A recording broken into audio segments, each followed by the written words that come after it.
We are live, and thank you for joining us today on Behind the Markets. And to everyone who's with us, we are praying you're having a wonderful day, and may all be with you today. Now, let's get down and a good morning to you, Stephanie. How are you doing today?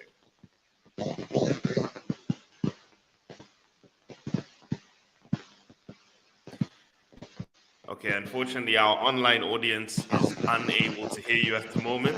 But unfortunately, that means that we will have to get going and get into today's show, which is Enterprise Thursday. So for late today, we did have a little bit of a technical mismatch, but now let's get down to it. Let's get into our market roundup today. The first thing we touch into in our market roundup is that we've seen the Kwacha getting a bit weaker, down to 20.8143. Continuing 0.42% down. As it's on the week, the Kwacha is still stronger by 0.26%, but up the dollar's up 6.53% on the month and 15.02% year to date. While it's still on a bull run, there is a little bit of a sell signal that's starting to creep in. Now, we are also getting that yesterday we did have a strong day with the so we did have a strong day with the all-share index, with both Puma Energy and CEC moving to a new all-time high of 6.5 kwacha, while Puma Energy also moved up by about 0.6, by about 6 and where yesterday, also pushing it up as they both had the strongest bull run. The three strongest runs in the market this year has been CEC, Puma Energy, and Airtel Zambia. That's been some of the major movements this week. But we have seen the stock market yesterday was up 0.8%, while the all share index was up. Was up 0.85% on the 7 days and up 25.86% year to date. We did see that the bond index was up 0.06%, while the USD index was up 0.03%, and interest rates moved up by about 0.0015%. Now, we do see that in Rand, we also saw that the Rand has pushed up to about 1.1, about 1 kwacha 10 ngwe, up 1.31% yesterday and up 3.76% year to date and up 0.44% on the week with some momentum building up on the Rand. We are starting to see continuous weakness in our currency on both against the Rand and also against the United States dollar. Now, GRZ bond index yesterday also did move up by 0.06%, but down by 0.3% in dollars, while interest rates also slightly shifted upwards, signaling signs that we're still in a bit of a selling patch when it comes to bonds, even on the secondary market. Now, commodities markets, and this is also giving a signal, by the way, to the up-and-coming auction that's coming next week, that there's still less of a chance of interest rates dropping. Now, I don't see interest rates rising, mainly because we don't see the government accepting higher interest rates. They would rather cut costs at this moment, but we don't see the market accepting lower interest rates at the moment. Sorry, Stephanie, I think we're still getting that interference sound that my audience may be dealing with. So in this regard, we do see that the bond market is actually still signaling elevated interest rates that will still be around for a little bit longer. So higher for longer interest rates will still continue. Copper did move up yesterday by 0.44%, up 9.49% on the year, but still down 0.32% year to date. While oil just dropped a little bit below 94, as it's been trading very close to 94, 95, but it's now dropped slightly below 94 by 0.58%. Still up 13% on the month. So that might be a bit of tough work looking at us going forward. Gold was up 0.54% in dollars, up 7.51% year to date. Now, the pump price we're still recognizing, and this is about the time when we start to see ERB calculations being done. We are looking at about the pump price should be looking somewhere around 32.88 kwacha, 32 kwacha 88 ngwe is the expected pump price that we're seeing, or at least an 11.76% movement upwards. The expected pump price is probably going to change about 3.4 3 kwacha 42, 46 ngwe, mainly due to an even split between the US dollar and the Brent crude price. So these are the two main factors driving the movement of the oil price expected at the pump. So do expect by the end of this month another 11% or 12% movement in your pump price. We haven't even taken supply chain costs into consideration. Now, wealth insurance assets, we did see that Bitcoin was up 0.3% yesterday. And also Ethereum was up it was down 0.5%, while gold was up 0.96% in kwacha. So across the markets, we are seeing that bonds are still up 19.7%, stocks are up 25.9%, USD is up 15%, gold's up 23.7. We're still in a defensive position with some slight aggression coming in through the stock market. Now, Bitcoin is up 88.3% year to date, and Ethereum is up 56.2%. But remember, these are highly volatile assets. So you want to make sure that you also balance. Remember, we talked about risk yesterday. We've been talking about risk going forward, and we want to make sure that you're always taking into consideration that you must balance portfolios for risk, not for return. It's very dangerous to balance them for return. You want to balance them for risk while still optimizing return. Now, if you're looking at the quarterly analysis of the stock market, this quarter to date analysis, we are seeing that the bonds are 5.6% this quarter so far, heading towards the end of this quarter. So the bond market would have performed slightly less than the second quarter. So the third quarter bond market performance may not be as strong as the second quarter, but we have seen the stock market has performed very strong, 12.1% up, and this also trounced its performance in the previous quarter, while the USD is up 18.3%, reversing all of its losses from the previous quarter. It lost 17.5% in the previous quarter, but it's gained 18.3%. Gold also has reversed all of its losses from the previous quarter, up 20.5% versus its losses of 19.2%. While Bitcoin is still in a net loss position with 11.4% lost in the last quarter and only 5.2% gained in this quarter. And Ethereum is up 0.4% in this quarter down. So we are seeing that these rather volatile assets do not have a net gain. You can see compounding gains happening in the stock market and in the bond market, while all of these are working in very volatile swings, trying to reverse what has happened in the previous quarter. And finally, with the four horsemen that we did read out today, we did see that British inflation dropped to 6.2%, 11-month low, while British PPIs also dropped by 1.6%. These are core inflation figures in Britain, while headline inflation dropped to 6.7%. German PPIs are going deeper into the negative, down 12.6%, showing that our supply chains are still pushing prices down. U.S. crude inventories withdrew yesterday. Sorry, Stephanie, we're still getting that sound in the background. U.S. crude inventories, unfortunately, drew in yesterday. Saw a drawdown yesterday, which is pushing potential prices of oil upwards going to the future, as we're seeing cuts from Saudi Arabia and still U.S. having heavy drawdowns. South African inflation was up 4.8%. So we might also continuously start seeing rate hikes happening in South Africa until we get inflation down to a tolerable level. South African retail sales were down 1.8% as of yesterday. And we also saw, Stephanie, that we also saw mortgage rates, 30-year mortgage rates in America also rise, signaling higher interest rates will continue higher for longer. And we're also seeing that European construction production did finally drift into the positive. British housing prices slowed down in growth, but mortgage applications in America also picked up. So we are starting to see a bit of some glimmers of some positive news coming out, but relatively what we're still at a standstill. And we're still looking at things from a negative perspective. So that's where we're seeing all of the markets for now. And to all of you who are joining us, thank you very much. Remember to tag a friend, tag those who you feel that should be joining us, and also give us a call should you feel that you have a topic that we have touched on. Now, Stephanie, today we don't have any deep dives in terms of the news. It was a relatively slow day as we're waiting for the markets as we're waiting for the announcement of the budget, which should be coming up in by the end of next week. And also, it's a very special day. On Thursday, the day before the budget speech, Stephanie, it's a very special day for Money FM. We're turning 5 years old the day before the budget speech. And funny enough, 5 years ago, Money FM was launched the day of the budget speech. So it is a 5-year anniversary for Money FM coming up at this point. Today, however, Stephanie, we're going to be talking about operational efficiency. Unfortunately, we're still not able to get you, but we're also getting that, like I said, unfortunately, some interference coming through the sound. So today we're going to be, it is enterprise. Sorry, you can try that again.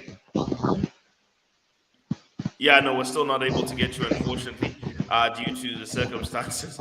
But we shall proceed.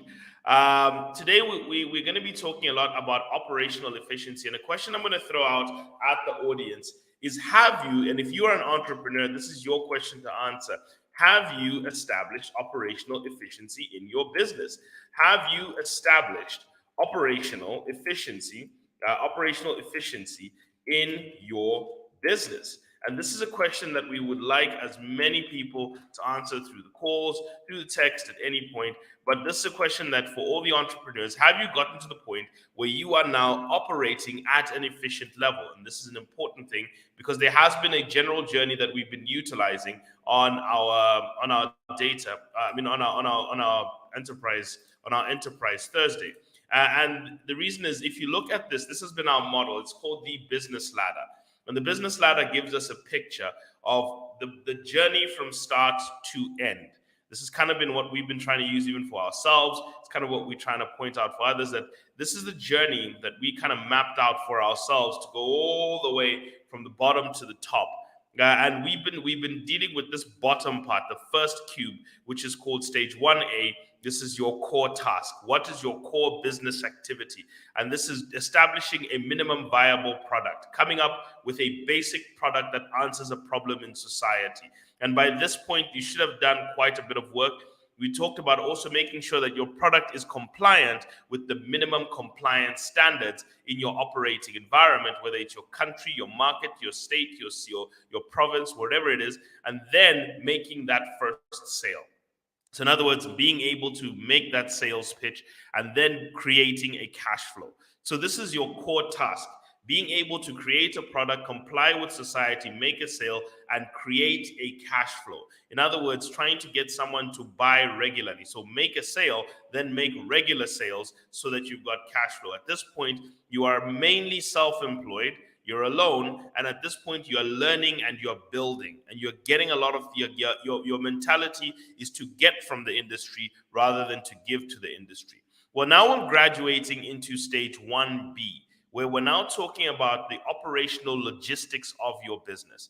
And the three main topics you have to look at is one, creating operational efficiency; two, creating product market fit; and three, creating a business model. So these are kind of the journeys that you need to look at before we start going. Everyone always rushes, Stephanie, into growing revenue, making profits, becoming sustainable.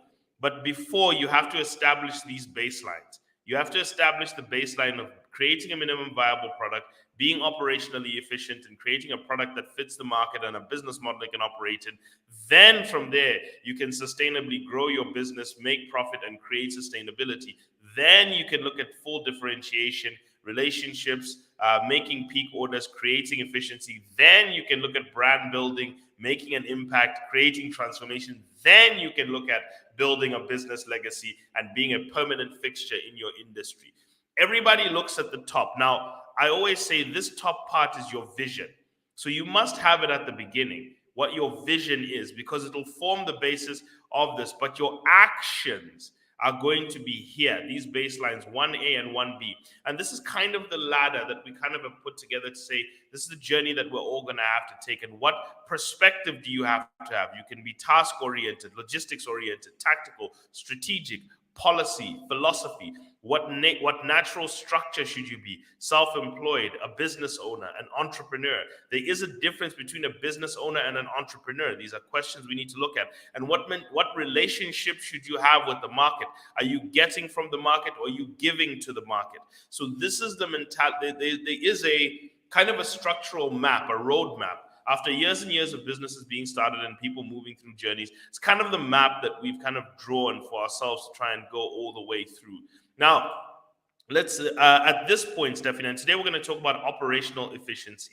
At this point, you should have established founder market fit. In other words, are you a fit for the industry you are operating in? That's the main thing. Remember, there's the four things of founder market fit. You are obsessed. You have a personal story with it. You have experience, and you have the social personality for your industry. Those are some of the four factors that actually help with finding founder market fit. Problem solution fit is where now you're actually trying to remember. There's the problem solution fit matrix exercise where you can break down now how to define a problem and how to then start working to creating a sustainable solution for it. And then the third part, Stephanie, is once you've solved a problem and created a basic solution. Remember, I always say, people, a business is a problem solved with a product built with a process deployed by people. That is a thing you always have to remember. is that you need team vision fit, a starting team. Which starting team are you going to run with who are there, who believe in your vision, and they must believe and buy into your vision for you to be able to get started. So by this point, when you're trying to become operationally efficient, you must have established that you are a fit for the market. You must have found a solution, a solution that fits the problem, and you must have found a team that fits your vision. So this is kind of where you should be. Now you're still to establish product market fit, business model industry fit, and brand culture fit. These are all now going up the ladder as to where you should actually now get those, where you should now establish those. Now, in terms of operational efficiency, what is operational efficiency? Well, operational efficiency is primarily a metric that is used a metric that measures the efficiency of profit earned as a function of operating costs. So, how much are you able to generate profit per operating cost? So that's a very important point you need to look at. The greater the operational efficiency, the more profitable the business can be. So this is what affects your profitability. And this is why before you rush to take on too many customers, this is why people who scale too fast, Stephanie, sometimes this is what they get wrong. In fact, quite a number of times, this is what they get wrong. In fact, people who take out huge loans, I often venture to say, before you even take out a loan to grow your business, have you established basic operational efficiency or a path to operational efficiency? Or is that loan going to improve your operational efficiency? So you need to have already established a market in the industry. Now, at this point, you're also trying to, in order to understand operational efficiency, you have to remember that it's basically when you are able to produce at a much lower cost, but still produce a higher perceived value in order to obtain a high price. So what you want is higher price, but low cost. So are you able to do that? That means you're operationally efficient. Are you able to run a media company from a small house as opposed to a giant station because you've now leveraged technology? Are you able to run a media enterprise through a stream of podcasts because you've now established operational efficiency? Are you able to leverage certain tools to bring down your monthly operations costs while still delivering the same perceived value? That is a question you need to start asking. In nearly all cases, operational efficiency can also be improved by economies of scale. Operational efficient markets, now this is what you have to remember, it's a byproduct of competition. So usually, Stephanie, what leads a person to become operationally efficient is that they now understand that they're operating against competitors. So the best way to defeat your competitors is to be more efficient than them, and that requires you to have a better supply chain than them. So whenever you're trying to build a business, you have to remember the question is, how am I going to produce a greater profit than my competitors per kwacha? So per unit of cost I'm taking on, can I be more profitable? And as I scale, can I improve this profitability? So the purpose of growth is also to make sure that you have enough leverage with your suppliers to improve your profitability. Now, this is also influenced by regulators who cap prices to protect consumers against exorbitant pricing.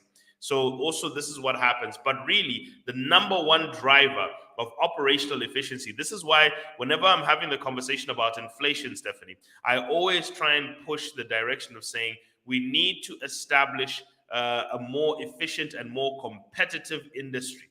Industries must be more competitive. In fact, excessive inflation to me, Stephanie, speaks to poor competition in an industry. That's what it should signal to anyone. Excessive inflation often speaks to poor industry competition. So when you see the price of things going up too fast, it's often a sign that that industry is lopsided in its competition, because competitors, Stephanie, always look to get customers from each other. So if we're selling mini meal and the prices are too high, and if the profit margins are wide, then somebody should be able to sneak in a bit cheaper, okay, and then steal the market from them. That is what a competitive industry should be. And we should be able to take each other out with lower prices by bringing down our operational costs, by being more operationally efficient. Now, there is a debate about efficiency and productivity. So I also want to quickly measure these two so that you understand, because a lot of people tend to use productivity and efficiency interchangeably, but they're not. Okay, so remember, right now we're talking about being operationally efficient because efficient has to come before highly productive. You need to start working as you've created a product. How do I produce it more efficiently before I scale it? Because if you scale a mess, you will grow a problem. That is one of the issues you need to understand. You will grow a problem. You're trying to avoid growing a problem. Okay, so that's why I wanted to make everyone understand that when we're dealing with operational efficiency, you want to make sure that you're not growing a problem. Okay, now operational now efficient productivity basically measures over a period of time how much output can you have. Okay, that's what productivity is. Now efficiency is per cost you utilize, how much can you produce. So the more you can produce per cost. So in other words, let's look at rent. All right. If a company can produce the same amount of products with a smaller and cheaper space, while the other company is also producing the same amount of products with a smaller and cheaper space, you may find, or let me put it so, you may find that while company B has got a bigger space, they might produce more. Company B is more productive per month, but company A is more efficient because they can produce a more per unit of space, while company A may be producing more per unit of time. So it depends on whether you're measuring time or space. Now, productivity versus efficiency is also an analysis of economies of scale. Entities can seek to optimize their production levels in order to achieve efficient scale. So when you get bigger, Stephanie, you're trying to bring the costs per unit down. So that's one of the things, because you're also trying to buy more in bulk. You're also trying to get business discount services. You're also trying to leverage your size as a buyer on the market of inputs. You're also trying to leverage your sales as well. Your size may have brought you some brand recognition, so therefore you can try and push some of the costs. You can push some of your prices up. But you want to improve both. But the first thing, Stephanie, you want to work on is efficiency. And so everyone who's watching, that's the main thing you want to focus on: being more efficient. Okay, that is the first thing you really want to focus on, is being more efficient. Now, doing this, you want to try and make sure that you're not wasting resources as you are growing. So once a company is efficient, then the organization can take steps to become more productive. So you always first work on being efficient before you increase your productivity in the period of time. So before you take on loans to scale your business, the question is: are you producing bottles of juice, chikanda, or food, or dresses, or whatever? Are you producing them in an efficient manner? If you're producing things efficiently, then you can scale them. With this strategy, efforts to increase productivity become more fruitful because these are built on a baseline of operations that are highly efficient. So you always want to make sure that you're not growing a headache. And this is the problem that a lot of people make. Do not grow a headache, grow your profits. Okay, so anyone who's watching that, you may want to write that down. Be careful of growing a headache by growing a business that is not got efficient operations. Now, unit economics is an important thing as well to understand. Um, and this is quite important because most people don't know this. Unit economics ends up becoming important because you need to get your unit economics right before you end up growing a problem instead of growing your profit. So you need to know, one, what is the cost of getting a new customer? Now, cost of getting a new customer is often established. We call those customer acquisition costs. Your customer acquisition costs are a function in your business of they're a function of your costs of new advertising specials you give out, everything divided by the number of new customers that you're getting. So you have to track your business and look at what is the cost of getting a new customer. Now that has to be less than the lifetime value of that customer, and that lifetime value is often the customer lifetime value is your lifetime value of that customer times the margin. And then the lifetime value is the average value of sales. So let's say you get somebody, Stephanie, who's buying dresses from you. Okay. And you say, how much does this person spend per month? How many times do they buy a dress from me per month? And then how long do I usually keep customers before they leave me? Okay. Because then you are the regular supplier to this person. If you're selling dresses, if you're a barber, whatever it is, you've got to establish this number of what's the average transaction value this person has, what's the number of transactions in a period of time, and what is the average retention rate over a period of years. In other words, what percentage of my customers leave me? One minus what is the percentage of my customers that leave me? That's the lifetime value. Then you look at the profit margin per sale that you make, and that is your customer lifetime value versus your customer acquisition cost. So what does it cost you to get a new customer?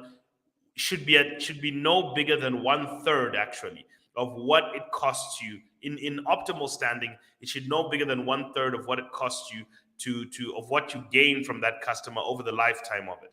Then when you've gotten the harmony of that number, that's when you can say, now it's time to grow our operations. So when you've gotten this number and you can rapidly, that's when you can now say, now I can get loan capital because I've worked out how to market. Damon John often says, if you do not work out how you get new customers, what's going to happen when you get capital from somebody is you're going to start throwing it into a pit consistently. And then you're going to lose a lot of money. And now you've got debt to pay without any increased sales. So that's kind of what you need to do. By the time you're getting to operational efficiency, Stephanie, one of the things you're trying to look for is you're trying to also manage the risks that you have dealt with. I remember yesterday we talked about risk. So there's business risk. This comes from creating a product, and you need to be able to now. This is whether a product can make sufficient sales to cover its operational costs and turn a profit. So you have to look at the cost of the goods that you're trying to sell, the profit margins that they have, your competition, and is this a growing industry? Okay, you have to look at the industry growth levels or the industry growth opportunities. The other thing, Stephanie, you also have to look at is your operational risk, because we're talking about operational efficiency. So are you having system failures in your production? Are you having errors? Are you having fraud? Are your internal processes in question? So this is where you need to look at, what is my internal process of production? How am I capturing my cash flows? Do I have an accounting system? Am I flowing money through it? Are my processes correct? Are my systems correct? These are the questions we need to start answering when building our businesses. And then also look at laws. Remember, you need to be compliant. Are you in line with regulation? Are you handling disputes properly? So these are the risks you need to manage and mitigate in the efforts to try and build out from here. Now, I would go through some of these other more softer issues when it comes to this, but I think we'll kind of leave this here for now, Stephanie. And this has been our conversation on developing operational efficiency as a business. And this is really on our Climbing the Business Ladder series of Climbing the Business Ladder series. And I really want us to focus primarily on trying to get from the bottom of that ladder all the way to the top. So keep glued in every Thursday. This comes from our business consultancy side, where we're actually trying to work out a number of this. But I'd like to say thank you very much to those of you who have joined us today. Thank you very much for the wonderful day. And Stephanie, hopefully we don't have that sound, but I hope you have had a wonderful day today, Stephanie, and see you tomorrow. Have a good day.